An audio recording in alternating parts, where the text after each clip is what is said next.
बिस्मिल्लाहिर्रहमानिर्रहीम। अब जो हमने जो सीरीज की है एफिलिएट मार्केटिंग से कमाने के लिए, लेक्चर नंबर 3 में हम दाखिल हो चुके हैं।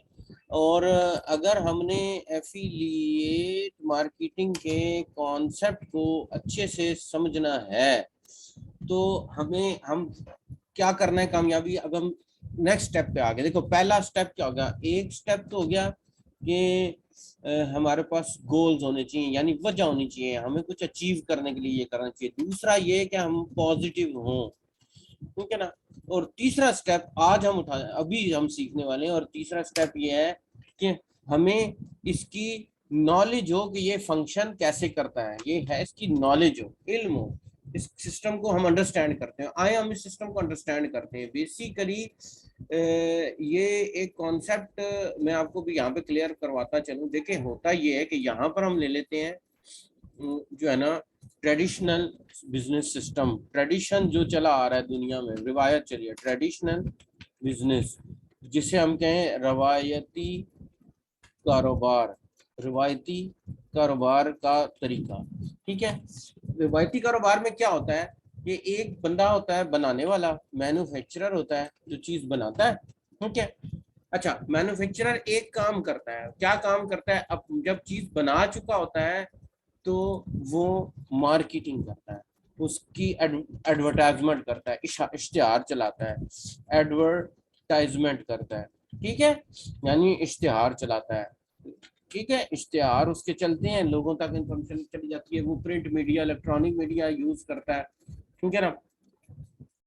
यानी जितना भी सोशल मीडिया आजकल का, वो सब इस्तेमाल करता है। प्रिंट, इलेक्ट्रॉनिक, अखबार, बिलबोर्ड, पम्फलेट्स, ब्रोशर, ठीक है ना, यूट्यूब, फेसबुक, इंस्टाग्राम, हर जगह पे अपनी वो मार्केटिंग करता है, एडवर्टीजमेंट करता है, लोगों को इश्तिहारबाजी करता है। फिर वो उस मैन्युफैक्चरर की जो प्रोडक्ट होती है वो चली जाती है उधर से, उसके पास जाती है डिस्ट्रीब्यूटर के पास, डिस्ट्रीब्यूटर से उठाता है, फिर डिस्ट्रीब्यूटर के बाद से आगे वो जाती है होलसेलर के पास। और ये आपको समझ होनी चाहिए कि माल दुनिया में बिकता कैसे है, और ये हमें सबको पता भी है, वो ऐसे ही होता है। होलसेलर के पास, होलसेलर से वो माल जाता है किसके पास? रिटेलर के पास। ठीक है, रिटेलर उसको जो है ना जो है वो बेचता है, कस्टमर जाता है रिटेलर के पास। ठीक है ना। और यूं दुनिया में सिस्टम हमेशा से चलता आ रहा है। यानी क्या हुआ? चीज बनी, चीज मैन्युफैक्चरर के पास गई, फिर डिस्ट्रीब्यूटर, मैन्युफैक्चरर ने प्रोड्यूस की, उसकी एडवर्टाइजमेंट की, डिस्ट्रीब्यूटर के पास गई, डिस्ट्रीब्यूटर से होलसेलर, रिटेलर, फिर कस्टमर।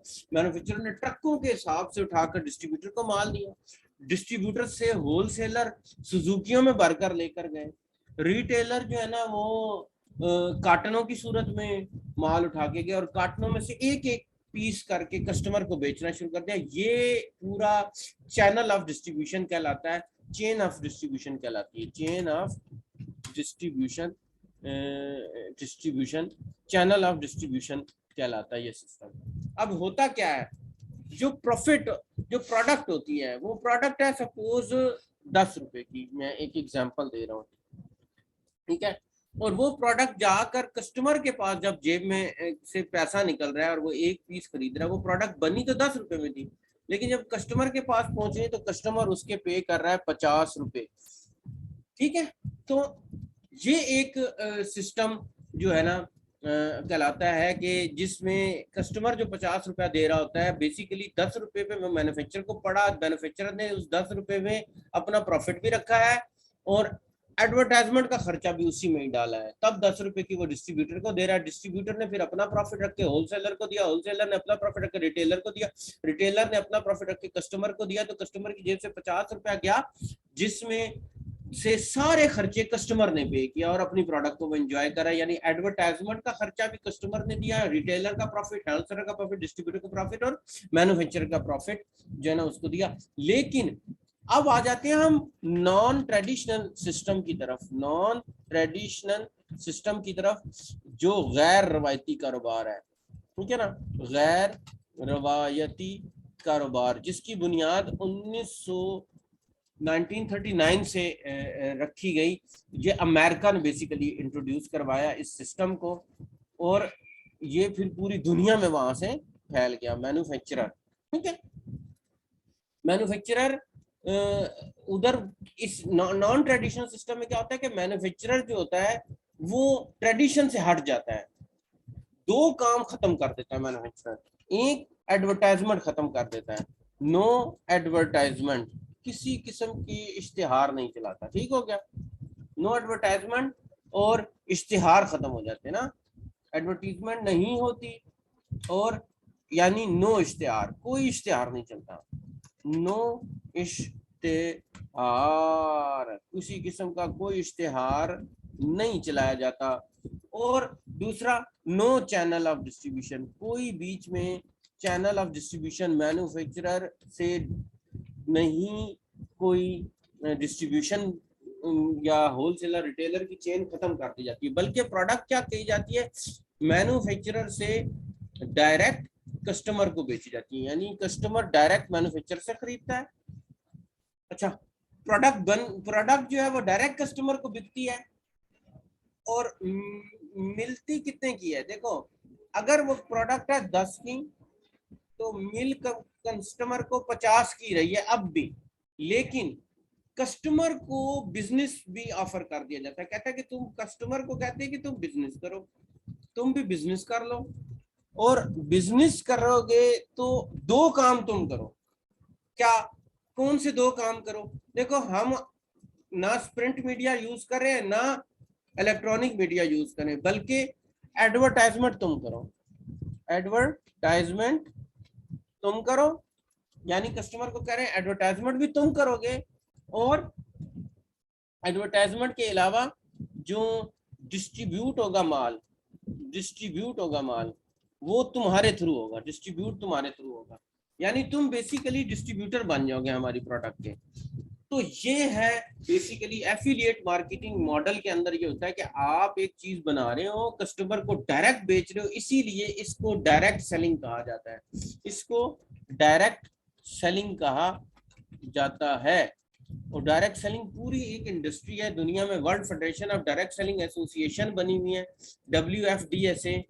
हाँ देखें, अगर मैं यहाँ पर जाऊं गूगल पे और मैं यहाँ पे लिखूं WFDSA, तो दुनिया में world federation of direct selling association भी काम कर रही है, जो पूरी दुनिया को हार्मोनाइज करने के लिए। हम अगर इधर बात करें पाकिस्तान DSA, तो पाकिस्तान में भी direct selling association of Pakistan भी बनी हुई है। हम अगर इंडिया में चले जाएं तो इंडिया में भी DSA की बात करें, इंडियन डायरेक्ट सेलिंग एसोसिएशन, तो इंडिया की भी डायरेक्ट सेलिंग एसोसिएशन बनी हुई है जो इंडिया के डायरेक्ट सेलर्स के लिए काम कर रही है। तो किसी भी मुल्क एक निजी डायरेक्ट सेलिंग एसोसिएशन होती है, ठीक है ना।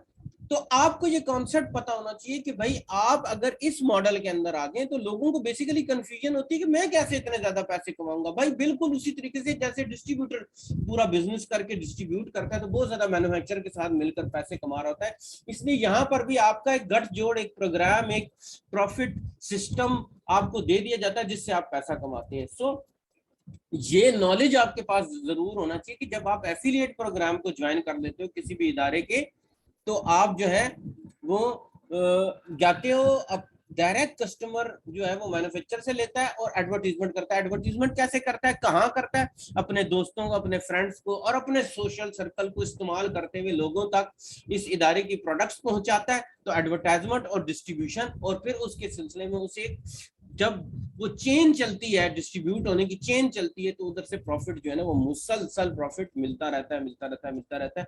तो ये तरीकाकार होता है आप के जो है ना इसकी नॉलेज आपके पास होनी चाहिए कि ये किस तरीके से वर्क करता है, यानी कैसे ये सिस्टम चलता है। तो अब आपको पता होना चाहिए कि भाई आप अगर एफिलिएट मार्केटिंग कर रहे हैं, अब एफिलिएट मार्केटिंग के कितने सारे ऑप्शन है आपके पास, किन किन के साथ कर सकते हो, ठीक है। तो आप कर सकते हो, यहाँ पे लिखते हैं हम एफिलिएट मार्केटिंग और हम लिख देते हैं अमेज़न, तो हम अमेज़न के साथ कर सकते हैं। ये देखो एफिलिएट प्रोग्राम अमेज़न, आप इस पे क्लिक करोगे ये अमेज़न का आप एसोसिएट बन सकते हो। आप एफिलिएट मार्केटिंग किसके साथ कर सकते हो, एफिलिएट मार्केटिंग आप दराज के साथ कर सकते हो, ठीक है। आप जाते हो दराज पे, तो दराइज पे भी ये देखो एफिलिएट प्रोग्राम यहाँ पे मिला हुआ है, यहाँ पे आप दराज एफिलिएट प्रोग्राम में हिस्सा ले सकते हो, आप दराज के साथ। लेकिन अगर आप कहते हो कि मैं जो हूँ safeshop.webex.pk के साथ जो है वो करना चाहते हैं, आप इस वेबसाइट के ऊपर आकर आप करना चाहते हैं, तो मैं आपको ये सजेस्ट करूंगा कि देखें बी पाकिस्तानी बने। देखिए दराज का भी है, वो भी पाकिस्तानी है, लेकिन देखें उनके अल्टीमेट ऑनर तो चाइना है। इसी तरीके से अमेजोन का अल्टीमेट ऑनर अमेरिका है। हम कहते हैं कि बी पाकिस्तानी और be a Pakistani affiliate marketer. So safe shop is a very best opportunity to earn a lot of money. इसके सिस्टम को समझने की जरूरत है। ठीक हो गया? तो आप हमारे साथ भी एफिलिएट मार्केटिंग कर सकते हैं, यानी हमसे डायरेक्ट चीजें परचेज करें। क्या करना है आपने? हमसे चीज परचेज करनी है और अपने सर्कल में डिस्ट्रीब्यूट करनी है। हमारा साथ जो है वो आपने जोड़ना है और हमारे इनकम प्लान के जरिए आप ढेरों पैसे कमाएंगे इंशाल्लाह। नेक्स्ट स्टेप में मैं समझाऊंगा कि आपने इसमें नेटवर्क बिल्ड कैसे करना होता है। अस्सलाम वालेकुम रहमतुल्लाह। पाकिस्तान जिंदाबाद।